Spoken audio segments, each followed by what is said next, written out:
అన్న నువ్వేమంటావునా? మనంగానే ఉంటామన్నా. అయితే అలాగే కానీ చేస్తాడు. సార్ ఒక నిమిషం సార్, ఒక నిమిషం. బద్రి పడే. నువ్వు సంతకం పెడితే చెరుకు కొత్త సమస్య తీరిపోయినట్టే. ఇదిగో బద్రి. బాబు మేము 3 తరాలుగా చెరుకును పండిస్తున్నాం, కానీ ఈ పంచదార ఫ్యాక్టరీ లోపలికి వచ్చేంత వరకు చూసిందే లేదు. ఏంటి అంత పెద్ద చక్రం తిరుగుతుంది? వామ్మో, రసం అలా కారుతుంది. మా ఊరు రైతులందరూ తీసుకొచ్చి చూపించాలి. చూపించేద్దాం. అక్కడ పొగ వస్తుంది కదా. అవును.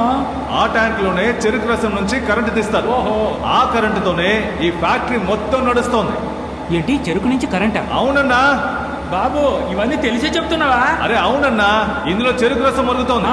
అందులోంచి వచ్చే ఉష్ణాన్ని వీళ్ళు కరెంటుగా మార్చి ఈ ఫ్యాక్టరీ మొత్తానికి ఉపయోగిస్తున్నారు. మనం పండించే చెరుకుని